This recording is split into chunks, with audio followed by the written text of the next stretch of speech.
My name is Amanda Wilson, and I'm 32 years old. I never thought a family birthday dinner could shatter my world so completely.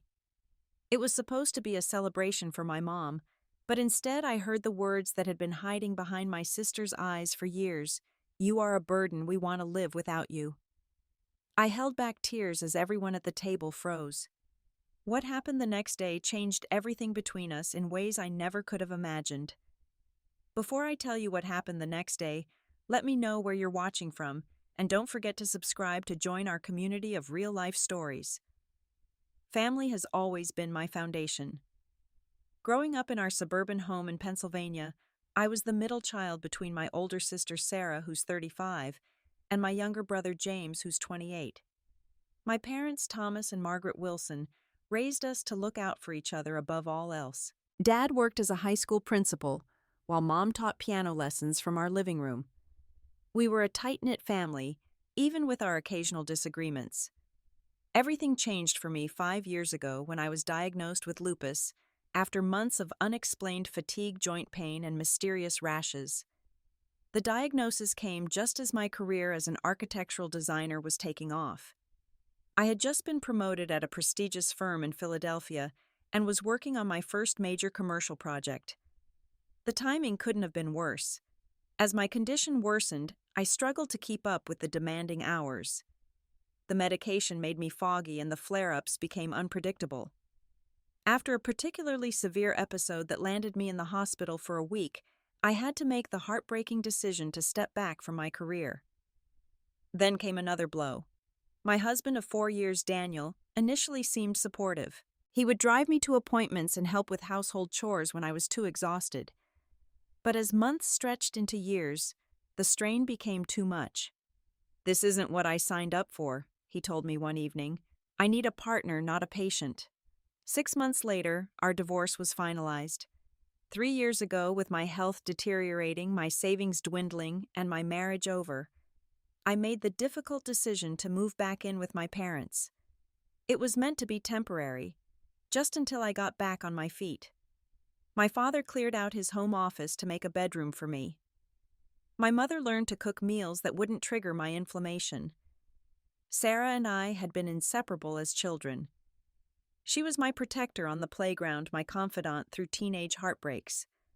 But as adults, our lives had taken different directions.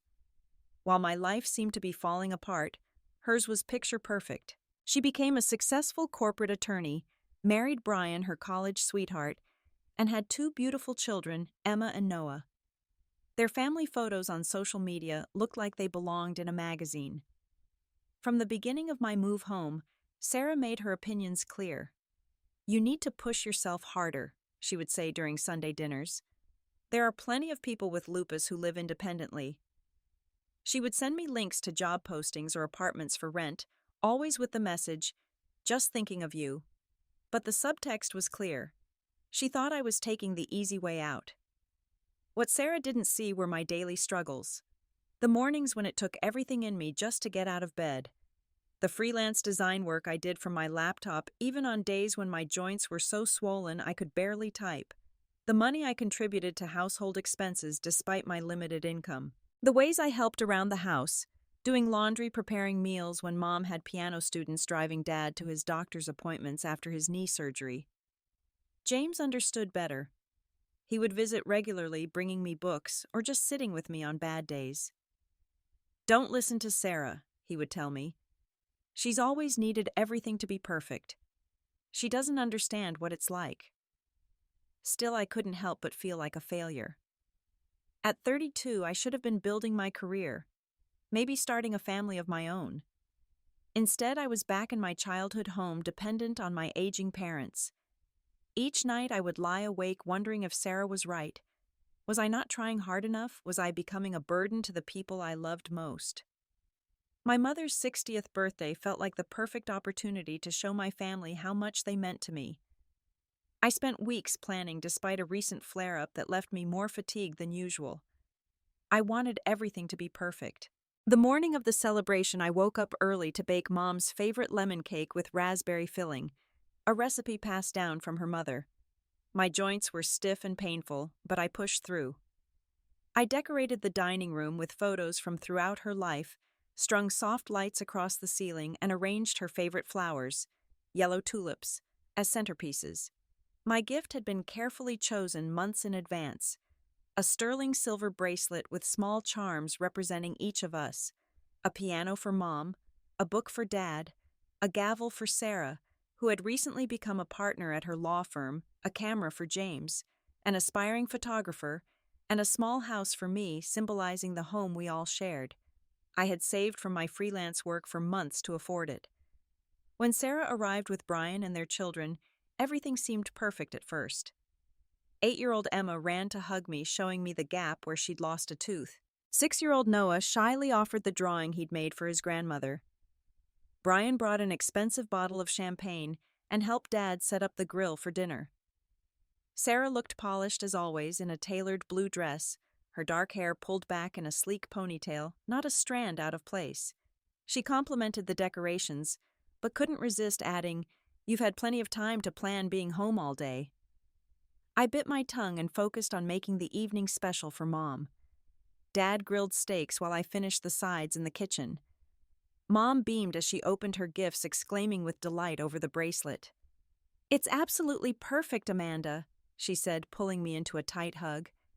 "Having all my children here is the greatest gift." Dinner started wonderfully. Dad told stories about when they first met, making Mom blush and the rest of us laugh. James showed us previews of a photo series he was working on. The children were unusually well-behaved, enchanted by the special occasion atmosphere. Then Sarah's phone rang. She stepped away to take the call, returning moments later with a pinched expression. "Client emergency," she muttered, though she didn't leave to handle it. Instead, she poured herself another glass of wine larger than the previous ones. The conversation turned to summer plans. Mom mentioned wanting to take a family trip to Italy, where her grandparents had emigrated from. "I'd love for all of us to go together while your father and I still have the energy for traveling," she said. "That sounds wonderful," I said, genuinely excited. "I've been researching accessible travel options, and there are some great tours designed for people with mobility issues. That way, if I'm having a flare-up, I won't slow everyone down." Sarah put her glass down with more force than necessary. "Of course, once again, everything has to revolve around Amanda's condition," she said, her voice sharp. The table fell silent. Mom looked confused. Amanda was just trying to be thoughtful. "No, Mom, I'm tired of it." Sarah's cheeks were flushed, either from emotion or the wine. "Every holiday, every gathering, every plan has to take Amanda's needs into account. Do you know how exhausting that is?" I felt my chest tighten. "I'm sorry if my health is inconvenient for you, Sarah. I don't choose to have bad days." "But you do choose to make yourself completely dependent on Mom and Dad," she snapped. "You could try harder. You could get your own place. You could stop using your condition as an excuse." Dad's voice was stern. "Sarah, that's enough. This is your mother's birthday dinner." But Sarah wasn't finished. She stood up, her chair scraping against the floor. "No, it needs to be said. We all think it, but everyone's afraid to tell Amanda the truth." She turned to me, her eyes blazing. "You are a burden we want to live without you. I'm tired of planning my life around your problems." The room went completely still. Mom's hand flew to her mouth. Dad sat frozen, his fork suspended halfway to his mouth. James stood up, saying, "Sarah, that's completely out of line." Brian looked horrified, quickly ushering the children from the table, though I'm sure they had already heard everything. I felt like I'd been physically struck. My throat closed up and my eyes burned with tears I refused to let fall. "Not here, not in front of everyone." "I'm sorry you feel that way," I managed to say, my voice barely above a whisper. "Excuse me." I placed my napkin on the table and walked from the room, back straight head high, saving my dignity even as my heart shattered into pieces. Once inside my bedroom, I collapsed against the door, finally allowing the tears to flow freely. Sarah's words played on repeat in my mind. "You are a burden we want to live without you." Was that how everyone saw me? As nothing but a burden, a problem to be solved, an inconvenience to be tolerated, I thought of all the ways I had tried to contribute to minimize my impact to show my gratitude. Had it all been for nothing, I pulled out the journal my therapist had suggested I keep. Flipping through the pages, I read my own handwriting documenting my journey with lupus. The good days when I managed to work 6 hours on design projects. The bad days when getting to the bathroom was an accomplishment. The medications that made me nauseous, but kept my immune system from attacking my own body. The small victories and crushing setbacks. One entry from 6 months ago caught my eye. Helped Mom clean out the attic today. She didn't ask, but I could see she was overwhelmed. Only had to take 2 breaks. Found Dad's old records, and we danced to Elvis in the living room. Made everyone laugh. These are the moments that matter. Had anyone noticed those efforts, or did they only see what I couldn't do? A soft knock interrupted my thoughts. Amanda. It's James. Can I come in? I wiped my face quickly and opened the door. My brother's kind face was creased with concern. Hey, he said simply, pulling me into a hug. I broke down again, soaking his shirt with tears. I'm sorry, I said, pulling away and trying to compose myself. I didn't mean to ruin Mom's birthday. You didn't ruin anything, James said firmly, guiding me to sit on the edge of the bed. Sarah is the one who should be apologizing. She was completely out of line. But was she wrong? I asked quietly. Am I really just a burden to everyone? James shook his head vehemently. No, absolutely not. You contribute in so many ways that Sarah doesn't see or chooses not to acknowledge. Then why did she say those things? James sighed, running a hand through his hair. Sarah's going through some stuff right now. I'm not excusing what she said. It was cruel and unfair. But I think she's projecting her own issues onto you. What do you mean? Her marriage isn't as perfect as she pretends. Brian told me they've been fighting a lot. Apparently, he's been spending too much time at work and there's a new female associate he mentions constantly. James looked uncomfortable sharing this information. And Sarah's under incredible pressure at the firm. She's working 70-hour weeks trying to prove herself as the youngest female partner. I absorbed this information, feeling a pang of empathy for my sister despite my hurt. Still, it didn't excuse what she'd said. That doesn't give her the right to lash out at me. No, it doesn't, James agreed. Nothing justifies what she said. After James left, I lay awake for hours staring at the ceiling. By 3 a.m., I had made my decision. I would no longer be anyone's burden. I opened my laptop and started searching for affordable apartments near a bus line. I checked my savings account and calculated how long I could manage on my freelance income. I researched support services for people with chronic illnesses living independently. The prospect terrified me. What if I had a severe flare-up while alone? What if I couldn't afford my medications? What if I failed and ended up worse off than before? But Sarah's words had awakened something in me, a determination to prove her wrong, to prove to myself that I wasn't just a burden, that I could stand on my own 2 feet, even if those feet sometimes couldn't carry my weight. As dawn broke, I had a plan. I would find my own place. I would increase my freelance work even if it meant pushing myself harder. I would show my family, especially Sarah, that I wasn't taking the easy way out. That I was stronger than they thought. That I didn't need their pity or their help. The decision brought me no peace, only a grim determination tinged with fear and sadness. But it felt necessary. The only path forward after Sarah had voiced what she clearly believed was the unspoken truth. I woke up the next morning with swollen eyes and a heavy heart, but my resolve remained firm. I'd barely slept, but adrenaline pushed me forward. I had already bookmarked several apartment listings and planned to call about them after breakfast. Hoping to avoid a family confrontation, I waited until I heard Dad leave for his morning walk and James head off to work. Then I slipped downstairs, planning to grab something quick before retreating to my room to make calls.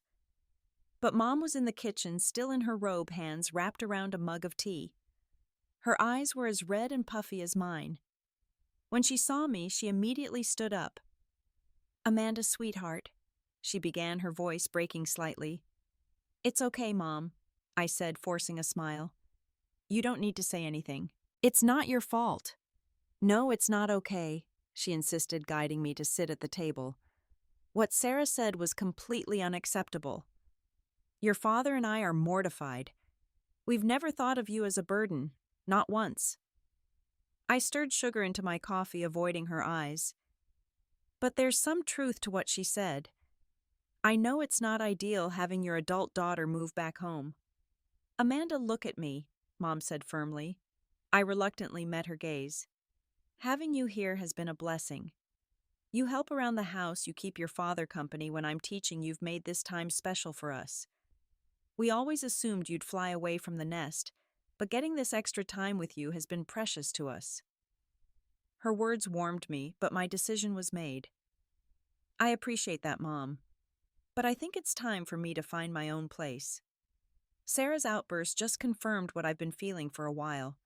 I need to reclaim my independence. Mom looked sad but nodded understanding. If that's what you want, we'll support you. But please know it's your choice, not something we're pushing for. Just then the phone rang. Mom answered, her expression quickly changing from confusion to alarm. When is she okay? Mom pressed her hand against her chest. Yes, we'll be right there. She hung up looking dazed. That was Brian. Sarah was in a car accident last night driving home from here. My blood ran cold. Is she okay? She's in the hospital. Apparently she ran off the road and hit a tree. She has some injuries, but Brian says she'll recover. Mom was already moving toward the stairs. I need to get dressed. We need to go to the hospital. My first instinct was to help Mom, who was clearly shaken. But then a small, ugly voice inside me whispered, why should I care? After what she said to me, I pushed the thought away, ashamed. Whatever had happened between us, Sarah was my sister. She was hurt. Her children might be frightened. I'll get ready too, I said. Mom paused. Are you sure? After everything? She's still my sister, I said simply. 20 minutes later, we were in Dad's car driving to Philadelphia General Hospital. Dad had rushed home when Mom called him, and we picked up James on the way. The car was thick with tension and worry, no one quite knowing what to say. At the hospital, we found Brian in the waiting room with Emma and Noah. The children looked confused and scared, Noah clutching a stuffed dinosaur, Emma trying to appear brave, but clearly on the verge of tears. Brian looked exhausted, still wearing the same clothes from dinner. He stood when he saw us, relief washing over his face. Thank you for coming so quickly. How is she? Dad asked, placing a supportive hand on Brian's shoulder. She's stable. Concussion, 3 broken ribs and a broken wrist. The doctor says she was lucky. The airbag saved her from worse injuries. Brian ran a hand over his face. They're keeping her under observation because of the concussion. I hung back, slightly uncertain of my place in this family crisis after last night. But then Emma spotted me and ran over, wrapping her arms around my waist.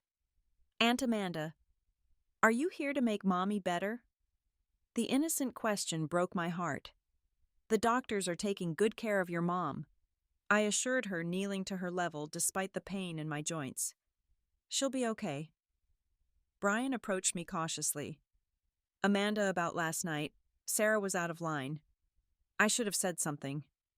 I shook my head. This isn't the time, Brian. No, it is, he insisted quietly, leading me slightly away from the others. After we left your parents' house, we had a huge fight about what she said to you. I told her she was being unfair and cruel. That's why she was driving alone. She stormed out of our house after we got the kids to bed. I felt sick. Are you saying the accident was my fault? No? Brian looked horrified. God, no. It was Sarah's fault for driving when she was upset and not thinking clearly. I'm trying to tell you that she regretted what she said. Before she left, she was crying, saying she needed to call you and apologize. I didn't know what to feel. Part of me was still raw from Sarah's words, but another part ached at the thought of my sister injured and alone on a dark road filled with regret. Brian continued, his voice low. Things have been rough for us lately. I've been working too much. We've been arguing a lot, and Sarah's been under tremendous pressure at work. None of that excuses what she said to you, but she's not herself right now. Before I could respond, a doctor appeared asking for Sarah's family. We all moved forward temporarily, setting aside our complicated feelings to focus on what mattered most at that moment: Sarah's recovery. The hospital corridor seemed endless as we followed the doctor to Sarah's room. The antiseptic smell reminded me of my own hospital stays, a scent I knew all too well. The doctor explained that while Sarah's injuries weren't life-threatening, she had experienced significant trauma and needed rest. She's still a bit groggy from the pain medication, the doctor warned. Try to keep the visit brief and calm. When we reached her room, Mom and Dad went in first, followed by James. Brian took the children to the cafeteria for a distraction, promising ice cream. I remained in the hallway uncertain. Part of me wanted to see my sister to assure myself she was truly okay. Another part feared facing her again after the painful words we had exchanged. What would I even say? Sorry you got hurt after telling me I was a burden. As I debated, James emerged from the room. Mom and Dad are going to stay a while, he said. Do you want to go in? I hesitated. I don't know if Sarah wants to see me. James gave me a knowing look. Actually, you're the person she's asked for repeatedly since we arrived. This surprised me. Really? He nodded. I think you should talk to her. But whatever you decide, I'll support you. After a few more minutes of internal struggle, I decided to wait. I wasn't ready yet. Instead, I found the hospital chapel and sat in the quiet space trying to sort through my tumultuous emotions. About an hour later, Brian found me. Your parents are taking the kids to get some lunch, he said, sitting beside me. Sarah's more alert now. We sat in silence for a moment before he spoke again. I owe you an explanation, Amanda. Sarah wasn't just lashing out randomly last night. There's been a situation at home. He looked down at his hands, twisting his wedding ring. I've been putting in crazy hours at the office. There's this new project with a junior associate, Megan. Sarah found text messages between us that were inappropriately friendly. My eyes widened. Brian, did you? No, he said quickly. It never got physical. But it was heading somewhere it shouldn't have been. Sarah confronted me about it last week. We've been barely speaking since. I absorbed this information, pieces falling into place.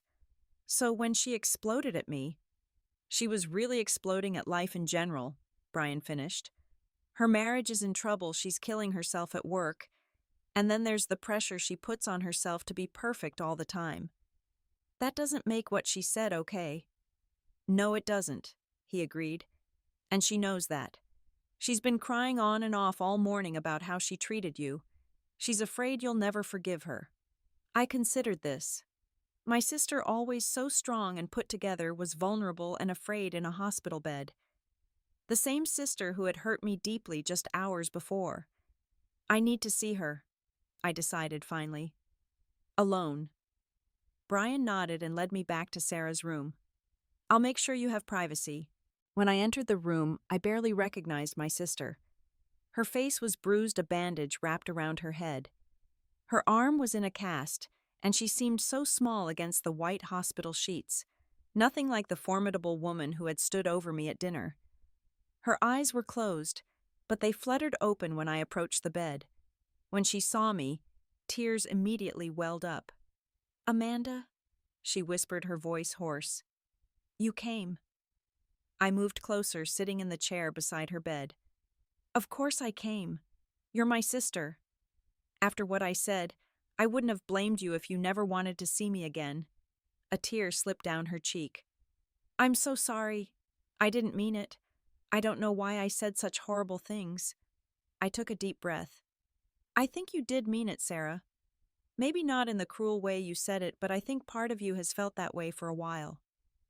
She didn't deny it, which I appreciated more than false reassurance. It's not you I resent, she said after a moment. It's the situation. And honestly, I'm jealous sometimes. This shocked me. Jealous of me.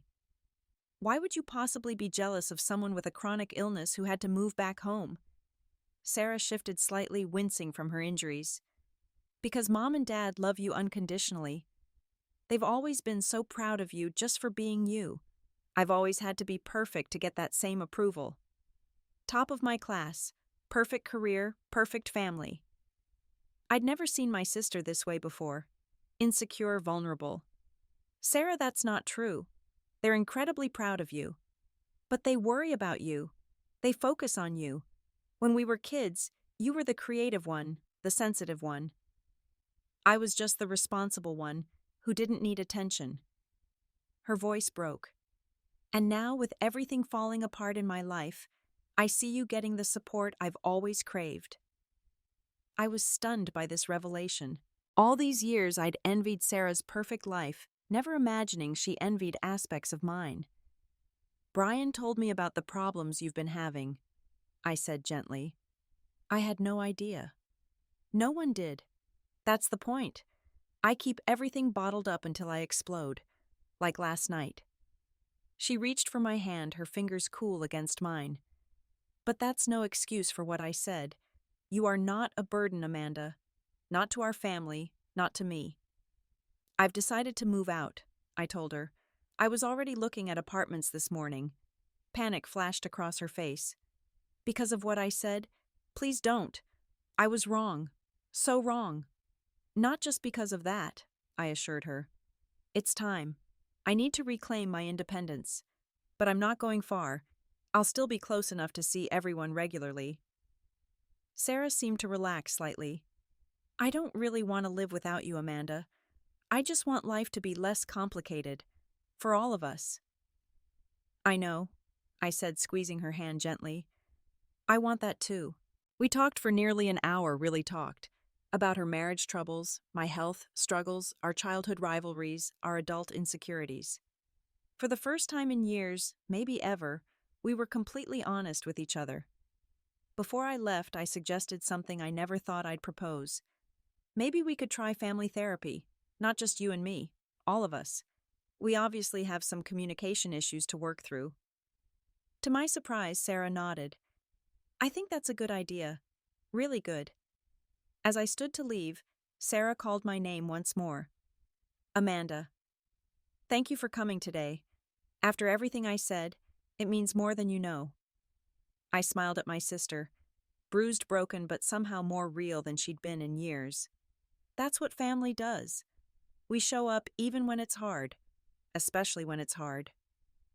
2 months after that fateful dinner and Sarah's accident, our family gathered again, this time at my housewarming party. My new apartment was small but perfect, a one-bedroom on the first floor of a building with an elevator just 10 minutes from my parents' house. The living room was flooded with natural light, ideal for the days when I couldn't go outside, but needed to feel connected to the world. Sarah arrived with Brian and the kids, carrying a potted plant and a homemade casserole. Her physical wounds had healed, though she still moved carefully. Our emotional wounds were healing too, more slowly, but just as surely. This place is perfect for you, Sarah said, admiring the way I'd arranged my workspace near the window, where I could do my freelance design work while watching the neighborhood come and go. Thanks, I replied, genuinely appreciating her support. The building has a maintenance person on site, which helps on days when I can't manage certain tasks. Smart thinking, she said without a hint of the judgment that would have colored such a comment before. We had been attending family therapy sessions twice a month since Sarah's release from the hospital. The first few sessions were raw and difficult, years of unspoken resentments and misunderstandings coming to light. I learned that Sarah had always felt pressure to be the perfect daughter while she learned how her cutting remarks about my illness had affected me. Mom and Dad participated too, sometimes uncomfortably discovering how their well-intentioned parenting had created unintended dynamics between their children. Dad admitted he had sometimes expected Sarah to be the strong one when I was struggling placing an unfair burden on her. Mom acknowledged that her protectiveness toward me might have seemed like favoritism to Sarah. Meanwhile, life continued to evolve. Sarah and Brian had entered marriage counseling, committed to rebuilding their relationship. Brian had requested a transfer to a different department at his firm to avoid the colleague who had threatened their marriage. Sarah had negotiated more reasonable hours at her law firm, realizing that success at the cost of her family and health wasn't success at all. As for me, I had found an online support group for professionals with chronic illnesses, which led to connections with several companies seeking freelance designers who understood accessible design. My client list was growing steadily, and I was earning enough to support myself comfortably. The biggest surprise came a month after Sarah's accident, when Mom reminded everyone about the family trip to Italy she'd mentioned at her birthday dinner. I had assumed those plans were shelved after everything that happened. "I still want us all to go," Mom insisted. "Life is too short for regrets and missed opportunities." So we planned the trip together, with each of us contributing ideas. I researched accessible tours and rest days built into the itinerary. Sarah found a beautiful villa that could accommodate all of us. James mapped out photography opportunities. We were scheduled to leave in 3 weeks, and for the first time in years, I was genuinely excited about the future. As my housewarming party wound down, Sarah pulled me aside. "I have something for you," she said, handing me a small wrapped box. A real housewarming gift, not just plants and food. Inside was a beautiful silver keychain with a small house charm, similar to the one I had chosen for the bracelet I gave Mom. Attached was a key. "It's to our house," Sarah explained. "I want you to know that no matter how independent you are, and I'm so proud of how you've reclaimed your life, you always have a place with us, for visits, holidays, or if you ever need a place to stay." The gesture brought tears to my eyes. "Thank you," I managed to say. "I've learned something important from all of this," Sarah said, her voice thoughtful. "Sometimes the people who hurt us the most are the ones fighting their own battles we know nothing about. It doesn't excuse the hurt they cause, but it helps explain it." I nodded, understanding deeply. And sometimes what seems like a burden to one person is actually a bridge to deeper understanding for another. That night, after everyone had left, I sat on my new couch in my own apartment and reflected on the journey of the past 2 months. The cruel words spoken at a birthday dinner had ultimately led to healing conversations that might never have happened otherwise. The accident that could have ended in tragedy instead created an opening for honesty and growth. I opened my journal and wrote, "The heaviest burdens we carry are often the expectations we place on ourselves and others. True freedom comes not from independence alone, but from interdependence, knowing when to lean on others and when to stand tall on your own." My illness doesn't define me, but it has taught me that strength comes in many forms, including the courage to be vulnerable and ask for help. Sometimes the most painful words we hear can lead us to the most profound truths. I no longer fear being a burden because I've learned we all carry each other in different ways throughout our lives.